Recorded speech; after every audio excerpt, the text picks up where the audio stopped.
ኢትዮጵያ በዓለም ላይ ብዙ ህዝብ ካላቸው ወደብ አልባ ሀገሮች ቀዳሚዋ ናት። ስለዚህ የወደብን ጉዳይ ትልቅ ትኩረት ትሰጠዋለች፣ ልትሰጠውም ይገባል። በአሁኑ ወቅት የገቢና ወጪ እንቅስቃሴዋ የተመረኮዘው በአንድ ወደብ ላይ ብቻ ነው፣ ጅቡቲ ወደብ። እስቲ የሌሎች ሀገሮችን ልምድ እየጠቀሱ ያስረዱን። ለምሳሌ የቦሊቪያ ጥያቄ ይነሳል። የሚያመሳሰለን ጉዳይ አለ? ለግብዣሽ አሁንም እጅግ በጣም ነው የማመሰግነው። አብዛኛዎቹ አገሮች ወደብ የሌላቸው በጣም ደሃ ናቸው። ብጠቅስልሽ ምናልባት ይሄ ለምሳሌነት ሊቀርብ ይችላል። ቦሊቪያ ውስጥ አንድ አባባል አለ። አባባሉም የባህር በር ካለህ ዓለምን ታስተናግዳለህ፣ የባህር በር ከሌለህ ግን የጎረቤቶችህ እስረኛ ልትሆን ትችላለህ የሚል አነጋገር አላቸው። ወደብ ከሌላቸው ሀገሮች በሙሉ በአንደኛ ደረጃ የስትራቴጂክ ፈተና ያለባት አገር ኢትዮጵያ ናት። እዚህ አካባቢ ያሉትን ወደቦች ሚሊተራይዝ እያደረገው ነው አላለም? ሚሊተራይዝ እያደረገን ነው። ለምሳሌ የየመን ጦርነት የፈጠረው ሁኔታ አለ። አንዱ የየመኑ ጦርነት የፈጠረው ሁኔታ አሰብን ሚሊተሪ ፖርት አድርጎታል። ሁለቱ ፖርቶች አሰብና መሰዋ። በተለይ አሰብ የኮመርሻል ፖርት አይደለም፣ ከኢትዮጵያ ጋር ስላልተቆራኘ ማንም የሚጠቀምበት ቦታ አይደለም፣ እኛ ካልተጠቀምንበት እና የሚሊተሪ ፖርት ነው ማለት ነው የሆነው። እና ጅቡሻኖቹ የሚያከራዩት ለኮሜርስም ነው ለሚሊተሪም ነው አላለም። ኤሪትሪያኖች ግን የሚያከራዩት ለሚሊተሪ ብቻ ነው።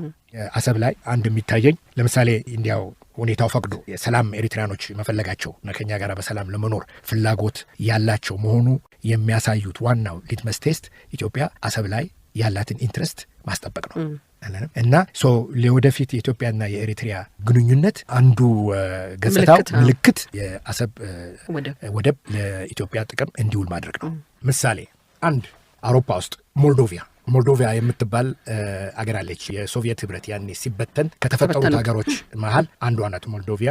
ግን ነጻነቷን ካለ ባህር በር ነበር ያገኘችው። ጎረቤት ሀገሯ ዩክሬን ናት። ዩክሬንም እንደዚሁ ነጻነቷን ያገኘችው የሶቪየት ህብረት ሲፈረካከስ እና መረጋጋት እንዲኖር ብላ ዩክሬን ከመሬቷ ቀንጥሳ ለሞልዶቪያ የጥቁር ባህር ላይ ወደብ እንዲኖራት አደረገች በስምምነት እና አጸፋውን ሞልዶቪያ ለዩክሬን በሌላ በኩል ትንሽ መሬት ሰጠቻት። ተለዋወጡ መሬት። ሞልዶቪያ ላይ ለምሳሌ እንደዚሁ ነው የሆነው። ኮንጎን ተመልከቺ። ዲአርሲ ያኔ ኮንጎ ነው የሚባለው፣ የቀድሞ ዛይር አሁኑ ዲሞክራቲክ ሪፐብሊክ ኦፍ ኮንጎ። የቅኝ ግዛት እያሉ ቤልጂክ ነበረ ያው የኮሎኒያል ፓወር እዛ። ያኔ የቤልጂክ ሲያስተዳድራቸው የባህር በር አልነበራቸው እና በ1884 ዓመተ ምህረት የአንጎላ የቅኝ ገዢ የነበረው ፖርቹጋል ነበረ። ፖርቹጋል እና ቤልጂክ ተስማምተው ለኮንጎ ወደብ እንዲኖራት ተብሎ መሬት ከአንጎላ ተቆርጦ ተሰጣቸው እና አሁን ያላት ወደብ ኮንጎ ዲአርሲ ያላት ወደብ ከዛ ስምምነት ጋር የተያዘ የመነጨ ነው ማለት ነው። እና ስለዚህ ነጻነቷን ስታገኝ ከባህር ጋር ነው ማለት ነው ያገኘችው። ከሱ በፊት ግን አልነበራትም ማለት ነው። ከዛ ደግሞ ሌላ አውሮፓ ውስጥ ያለው ልምድ አንደኛ ዓለም ጦርነት በኋላ እንግዲህ አንደኛ ዓለም ጦርነት ያለቀው በቬርሳይ በሚባል ውል ነው እና በዚህ ውል መሰረት ጀርመን መሬት ተቆርሶ ከጀርመን ለፖላንድ እንደ ወደብ እንዲያገለግል ተሰጠ። ዳናንክስ የሚሉት ከተማ ከዛ ጋር የተያዘ ነው እና አንዱ የቬርሳይ ውል ይሄ ነበረ። ሌላው ቼኮስሎቫኪያ እንደገና ቼኮስሎቫኪያ በቬርሳይ ውል መሰረት ከጀርመን እንደገና መሬት ተቆርሶ ለ99 ዓመት ሊዝ ተሰጣት እና በዚሁ ምክንያት ሃምበርግ አጠገብ የነሱ ዴዲኬትድ ወደብ አለ። ሌላ ደግሞ ይሄ ዳኒዩብ የሚባል ወንዝ አለ። ይሄ ዳኒዩብ ወንዝ ኢንተርናሽናል ወተርዌይ ነው አላለም እና ኢንተርናሽናል ወተርዌይ እስከ ባህር ይደርሳል እና ይሄን በመሞርኮዝ አላለም ኦስትሪያ፣ ሃንጋሪ፣ ሞልዶቪያ፣ ሰርቢያ እና ስሎቫኪያ ጥቁር ባህር ላይ በዚህ በዳኒዩብ ወደብ ያገኛሉ። ይህም ከስምምነት ነው። ወደ ኤዥያ ይሄን እንደሆነ ደግሞ እንደዚሁ ሜኮንግ የሚባለው ወንዝ በጣም ትልቅ ወንዝ ነው።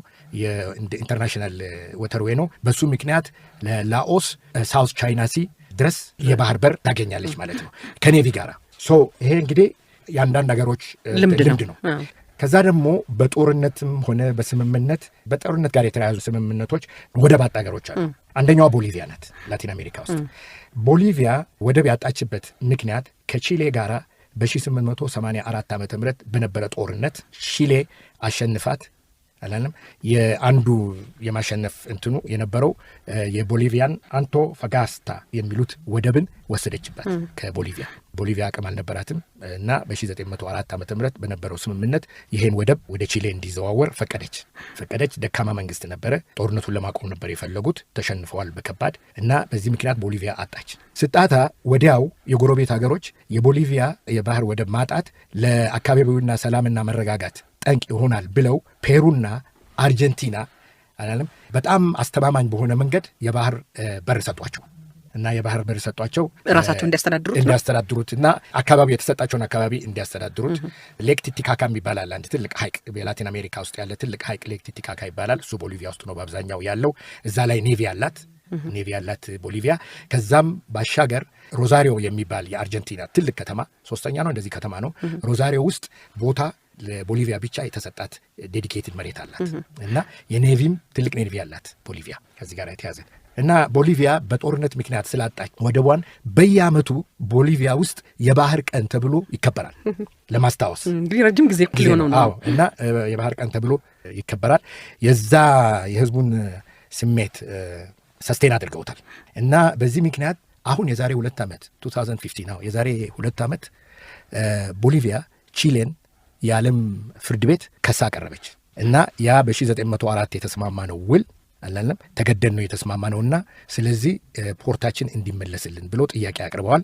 ቺሌ ይሄ ነገር ያለቀለት ነገር ነው መሰማት የሌለበትም ብላ ቺሌ ደግሞ ትልቅ አገር ነው ርብርብ አደረገች። ግን የዓለም ፍርድ ቤት ጉዳዩን እሰማለሁ ብሎ እየሰማ ነው። ጅቡቲ በጣም ወዳጃችን ናት። ከኛም በማያሻማ መንገዱ ተጠቅማለች፣ እኛም ተጠቅመናል። ግን ጅቡቲ ፈንዳሜንታሊ ትራንዛክሽናል አገር ነው። ስለዚህ የማከራየት ጠባ ያለው ሁልጊዜ ትልቁን የሚከፍለው ግንዛቤያቸው ውስጥ ያስገቡታል። ወዳጆቻቸው እንግዲህ ዋናው የህልውናቸው መሰረት ወደባቸው ነው። አንደኛ እንዳልኩሽ ብዙ ወዳጅ አላቸው ጅቡቲዎች እኛንም ጨምሮ። በዚያ ላይ ደግሞ የኛ ወዳጅ ላይሆኑ የሚችሉትም ወዳጆች አላቸው እና ስለዚህ ይሄን ግንዛቤ ውስጥ ማስገባት አለብን። ሌላ ዋሳኛችን ያው ኤሪትሪያ ናት። ቴክኒክሊ ከኤሪትሪያ ጋር የቶክስ ማቆም ስምምነት ብቻ ነው ያለን እንጂ ቴክኒክሊ አትወር ከጅቡቲ ጋር አሁን ያለውን ግንኙነታችንን ከፍ በማድረግ የኢኮኖሚ ትስስር ብቻ ሳይሆን የሚሊተሪ ኮኦፐሬሽን ብቻ ሳይሆን የፖለቲካ ትብብርም ውስጥ መግባት መዘጋጀት አለብን፣ መገፋፋት አለብን። አሁን በቅርብ ጊዜ ስንት ዓመት ይሆነዋል ዘነጋሁት፣ የጅቡቲው ፕሬዚደንት እስማኤል ጌሌ ተናግረው ነበረ ኢትዮጵያና ጅቡቲ አንድ አገር ማንሆንበት ምክንያት የለም አይታየኝም፣ ህገ መንግስቱ የፌዴራል ሲስተሙ ለዚህ ምቹ ነው ብሎ የተናገሩት ነበረ። ይሄን ነገር አሁን ወደ ኋላ ስመለከተው እንደዚሁ ጣላ እናደርገው።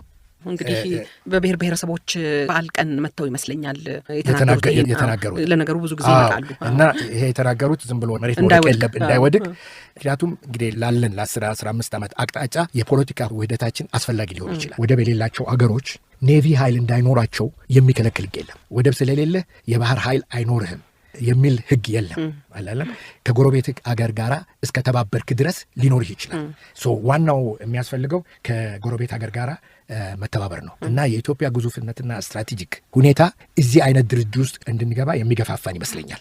እና ለዚሁም ጅቡቲን እንውሰድ እና ጅቡቲ ቅድም እንዳልኩት አሁን የሚሊተሪ ትብብር አለን ከጅቡቲ ጋር አለን። ይሄን የሚሊተሪ ትብብር በጣም አስብንበት አሁን ካለው ከፍ ማስደረግ አለብን። ከፍ በምናደርግበት ጊዜ አንደኛ ከጅቡቲ ጋር ተስማምተን አብረን ኔቪ ማቋቋም አማራጩ ይኖረን። እሱ ደግሞ ካልሆነ በጅቡቲና በአሰብ በኩል ክፍተት መሬቶች አሉ። ክፍተት መሬት አለ።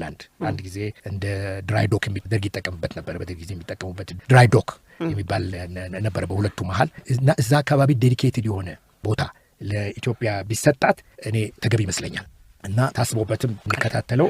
ይህንን ለማመቻቸት ምናልባት ቅድም እንዳልኩት አሁን ያለው ትስስራችንን ከጅቡቲ ጋር ከፍ ማድረግ ይኖረናል። ወደ ፖለቲካ ውህደት ብንወስደው ዋስትና ለማስጨበጥ እንችላለን። ደግሞ ለጅቡቲ አንድ ነገር ብትሆን ከማንም ሀገር በላይ ቀድሞ የሚደርስላት የኢትዮጵያ ነው። የኢትዮጵያ ደግሞ ሚሊተሪ ካፓሲቲ ፓወር ፕሮጀክት ለማድረግ ይችላል። ከወሰኑ አልፎ ፓወር ፕሮጀክት የማድረግ ካፓሲቲ ያለው ኢትዮጵያ ሚሊተሪ ሶማሌ ላይ ያሳይተናል፣ ሱዳን ላይ ያሳይተናል እና ካፓሲቲ ያለው ሚሊተሪያችን እና የኛ ሚሊተሪ ካፓሲቲ ለጅቡቲ በጣም ይጠቅማታል እንጂ ምንም ህልውናዋን ያጠናክራል እንጂ ህልውናዋን አይፈታተንም። ስለዚህ ትኩረት እንስጠው በሱ ላይ። ሌላው በርበራ ነው። የበርበራ ወደብ ሶማሌላንድ አሁን የመሬቶች ቤሲካሊ ሊስ ወስደዋል እና መቼም እንዴት አድርጎ እንደወሰዱ በዝርዝር መናገር አልፈልግም። በጉቦ ነው የወሰዱት፣ በገንዘብ ኃይል ነው የተወሰደው። ተሰጣቸው። እዛ ፖርት ለመስራት ለማስፋፋት እቅድ አላቸው። ጠቃሚ ነው። አሁን ይመስለኛል ኢትዮጵያ 19 ነው 20 በመቶ እዛ ፖርቱ ላይ ድርሻ ሊኖራት ይችላል። እና በምን አይነት መልኩ እናጠናክረዋለን ይሄን ብለን ማሰቡ ጥሩ ይመስለኛል። እና እንዴት መጠናከር እንዳለበት ብናጤነው ተገቢ ይመስለኛል። ከሶማሌላንድ ያለን ግንኙነት አሁን ጥሩ ነው። የኢኮኖሚ ግንኙነታችንን ማፋጠን እና ማጠናከር ለወደፊት ዘለቄታ ባለው መንገድ ለኮንፊደንስ ቢልዲንግ ሜዥር በጣም የሚጠቅም ስለሆነ ሶማሌላንድ በርበራን ልዩ ትኩረት እንስጠው ከጅቡቲ ውጭ ማለቴ ነው። ወደፊት የሶማሌላንድ ሁኔታ የፖለቲካ መፍትሄ ሲያገኝለት ይሄ እንደ ኢንቨስትመንት ነው የሚቆጠረው አላለም። ሁለተኛ እኛ እዛ ትርጉም ባለው መንገድ ሶማሌላንድ ውስጥ መኖራችን በተለይ ወደቡን ብንጠቀም ሶማሌላንድና ሶማሊያ እንደገና ቢዋሃዱ እንዲያውም ኮንፊደንስ ቢልዲንግ ሜዥር አይነት ሆኖ ሊታይ ይችላል። እንዲያውም የፖለቲካ መፍትሄ እንዲገኝ መተማመን ሊፈጥር ያስከትላል እና እንደ ኔጋቲቭ አላዩ። ወቅታዊ መረጃዎች ቶሎ እንዲደርሳችሁ ቻናሉን ላይክ እና ሰብስክራይብ በማድረግ ይከታተሉ።